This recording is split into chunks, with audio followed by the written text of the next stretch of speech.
Bonjour et bienvenue pour Cuisine et Décadence. Aujourd'hui, nous allons vous faire une petite critique rapide, c'est le mot, du rite avec Anthony Hopkins en pleine forme, n'est-ce pas Yanis? Ça fait penser, ça fait Excusez-moi. penser à cette de ménage sur la 6. Le rite, effectivement, fait plus bailler que frémir. Quelques petits passages de Légion de l'Exorciste 3. Excusez, Non, mais c'est la journée sous la cul, donc voilà. c'est pour ça que nous Si avons vous besoin de avez boire, un souffle au cul, ben, venez à notre voilà, hein, un souffle au cœur. Un souffle au cul, oui. On peut rien faire pour un souffle au cœur, mais pour un souffle au cul, on peut faire quelque chose. Donc revenons à nos moutons cinématographiques. Alors, le rite. Pour vous donner envie de rester parmi nous, Mad Movies a acheté Connais le un. standard. Voilà, c'est très très bon. voilà. Donc Le Rite est un superbe film donc basé sur l'exorcisme. Voilà. Donc ça compte l'histoire. Mais nous vous rassurons, nous n'avons pas été les premiers à partir du canapé. Nous sommes restés sur le canapé jusqu'au bout, pour voir le dernier Anthony Hopkins. Alors ça compte l'histoire donc d'un tanopracteur qui choisit la prise.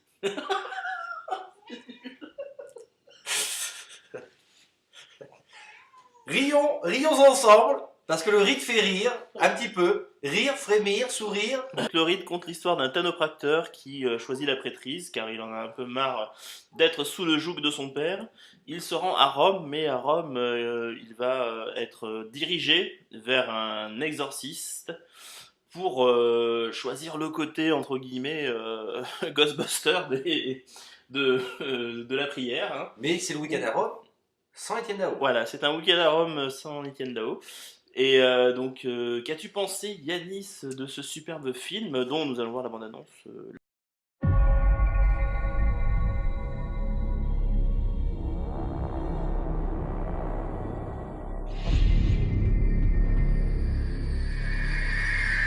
Il y a un nouveau programme au Vatican destiné à réapprendre au clergé les rituels de l'exorcisme. Ceci a été pris lors d'un exorcisme à Turin. Dites-moi, Michael, croyez-vous au péché? Oui, mais je ne crois pas que ce soit le diable qui nous y pousse. Je vous recommande d'aller rendre visite à l'un de mes vieux amis. Buongiorno. C'est vous l'américain? Oui, Vous n'aimez pas les chats? pas particulièrement. Bienvenue à Rome, c'est infesté de chats. Veillez à ce qu'ils restent dehors. Tu sais pourquoi le père Lucas est si célèbre? Il a accompli 1 millier d'exorcismes. Elle s'étouffe. Toujours pas convaincu. Faites attention, Michael.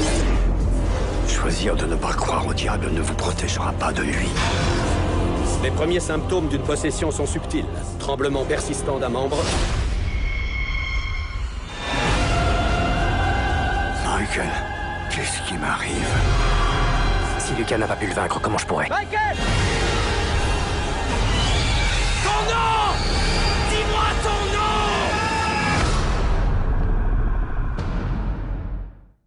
Ah, je suis resté jusqu'au bout. Moi, malgré tout, il m'a énormément déçu. Mais quand même, vu que je suis un petit peu, comment dire... Masochiste. Voilà. Avec une belle jaquette, une belle présentation, un acteur au premier plan. Donc, Anthony Hopkins, que nous aimons particulièrement. Nous attendions quelque chose qui aurait rehaussé l'exorciste au commencement de René Harlin.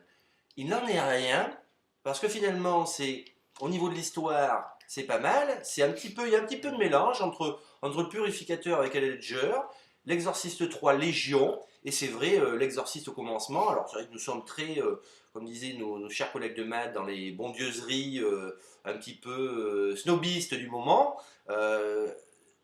C'est très long, c'est très très long, donc vous prenez un petit café, vous prenez un petit cookies, vous regardez ça avec votre chérie ou entre amis, et puis vous vous laissez guider, mais c'est vrai que c'est très très long, c'est le mot majeur qui ressort de ce film, c'est long, long, long, voilà. Donc 1, 2, 3, nous irons au bois, 4, 5, 6, avec le crucifix. Voilà. C'est un film assez mauvais dans l'ensemble, mais De bons effets spéciaux. Voilà, qui a Quelques bons quelques effets spéciaux qualités, qui rehaussent un peu la qualité du film il n'y a pas de qualité dans ce film, parce qu'il est mauvais, comme on vous l'a dit. Mais c'est vrai que ça rosse un petit peu. La fin, c'est vrai, vers la fin, c'est quand même, tout début, c'est un long travelling avant. Ils expliquent par rapport à l'acteur, je ne sais plus son nom d'ailleurs, le prêtre, qui ne croit pas en Dieu. Il ne croit pas en Dieu. Alors il essaye d'être prêtre, mais il essaye d'avoir la foi aussi. Alors on nous explique un petit peu que c'est bien d'avoir la foi. Si Dieu existe, le diable existe. Donc effectivement, il va être confronté à ce qu'il ne pensait pas pouvoir y avoir en face de lui. Voilà. Voilà. C'est bourré de stéréotypes par contre. Il y a énormément Beaucoup de clichés, de beaucoup de clichés. Notamment, chaque fois, le diable revient sur les mauvaises choses que vous avez fait. Attention, tu as mangé un chocolat quand tu étais petit, tu avais 8 ans. Rappelle-toi. Tout à fait. Mais par contre, une bonne surprise, vous ne l'avez pas vu au cinéma.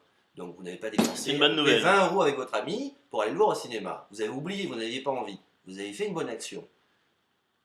Vous n'achèterez pas le DVD, mais à la rigueur, soit vous le regarderez d'une certaine façon, soit vous le louerez. Donc pour un petit tarif, pour un tarif attractif. Franchement, oui, c'est à louer. Hein. C'est pas ta... C'est à louer. C'est pas ta d'acheter. C'est pas... Voilà, c'est comme disaient nos collègues, c'est aussi jetable qu'un Razorbic au niveau des films de Steven Seagal. Mais quand même, bon, c'est un film à se détendre sur le canapé, dans le genre, fantastique sur les croyances du bien et du mal. Tout à fait. À voir quand même. Au cours du film, Anthony Hopkins nous fait une ou deux blagues à la Hannibal Lecter, en foutant une grande claque dans la gueule d'un gosse, c'est assez rigolo. Il est très branché dans le film par contre. Oui, il est très... Il est très branché, c'est vrai que nous avons... il est quoi? Il est prêtre. Il est prêtre. Il est prêtre. Nous avons un prêtre New Age, un prêtre Exactement. version 2010. Alors effectivement que c'est moins archaïque que dans Les Exorcistes ou dans d'autres films du genre. Mais c'est vrai que bon, je pense qu'il y aura quand même Il y a une quelque petite chose de ambiance meilleur à procurée chez venir. les nudistes. Hein. Un petit peu. Il y a aussi un petit soupçon. Ah, si vous avez aimé la série des Don Camillo, vous verrez, il y a beaucoup de clins d'œil concernant Don Camillo. Le vestimentaire Voilà. est très prédominant. Donc si ils avaient dû faire un Don Camillo à Rome, qui revient au Vatican, ça aurait été celui-ci. Voilà. Parce que là, Anthony Hopkins, je pense d'ailleurs que c'est un aficionados des Don Camillo. Ça ne peut pas en être autrement. Voilà donc pour le rite. Moi j'aimerais qu'on parle 2 petites secondes de Scream 4 qui a l'air plutôt pas mal et Alors, qui, 4 secondes, 4. voilà, et qui rehausse un petit peu la série il semblerait. Donc pas encore vu mais au vu des bandes annonces et des critiques il semble que ce soit ça. Scène de ménage, c'est nous. Scène de ménage dans Trônaise. Alors, concernant... Ton avis Yannis? Scream 4, je ne l'ai pas vu, Voilà. donc je ne peux pas vous en parler, mais j'ai vu les photos. La bande... Dimanche matin, c'est bien, le dimanche matin. Dans Scream 4, c'est vrai que bon, le Scream 3 était pas terrible. C'est vrai que quelques années après, au niveau de la suite, d'une séquelle supplémentaire, c'est vrai que... Oui, c'est vrai que ça crée des séquelles quand on voit les ça, Scream. ça crée des séquelles. Donc il aura fallu un bon moment pour s'en remettre. Et c'est vrai que celui-là, qualitativement parlant, devrait rehausser quand même au niveau de la franchise. Notamment... Bon, la bande-annonce est alléchante. C'est vrai que bon... Neve Campbell est alléchante. Neve Campbell, bon, un petit peu vieilli, hein, bon... Oh, attends. Il y a un peu de nostalgie encore, mais c'est vrai que bon, pour les personnes 18-35 ans, c'est un film. Celui-là, par contre, il y a à voir au cinéma. Celui-là, il y a à voir au cinéma parce que bon, c'est vrai que ceux qui ont aimé. En 3D? Non, on déconne. La 3D, ça sert à rien. La 3D, nous, ils nous fatiguent. Ils nous ont traumatisés avec Afterlife 3D Resident Evil.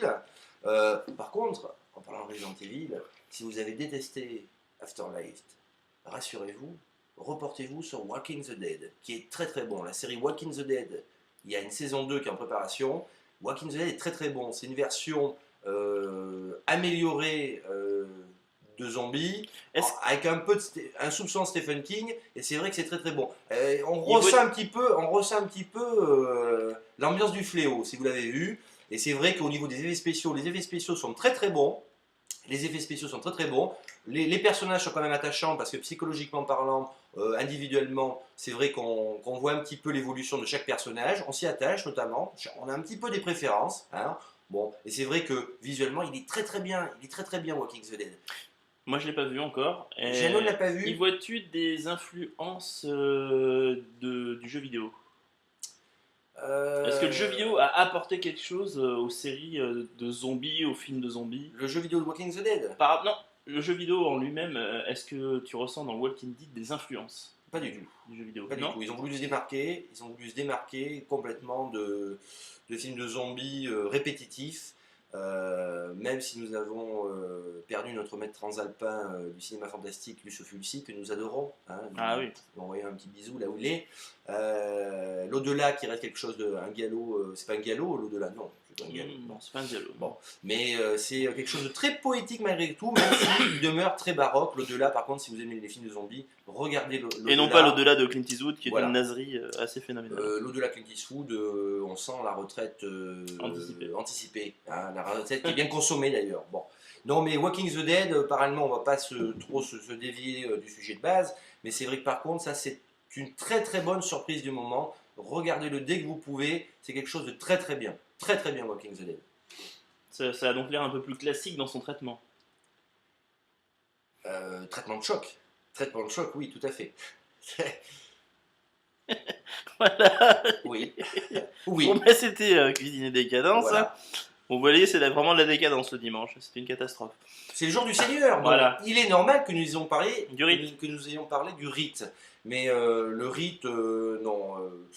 À la rigueur, ce que vous pouvez, sans faire jeu de mots, manger des riz de veau, mais ne regardez pas le rite. Hein, parce que le rite, il n'y a rien qui rime d'ailleurs avec le rite. Tout à fait. Hein, sauf que simplement le voir, c'est tout.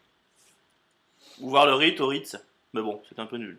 Oui, c'est plus cher. Voilà, C'est exactement. plus cher. Le rite au Ritz, bon. Bande voilà. annonce exceptionnelle pour Cuisine et Décadence. Le prochain podcast aura lieu au Petit Baigneur. Et accrochez-vous, il y aura du nanar dans l'air. Il y aura du Mais nanar, du il y aura de nanar l'info. luxe. Ça va dépoter. À Vous- plus. À plus tard, chers amis.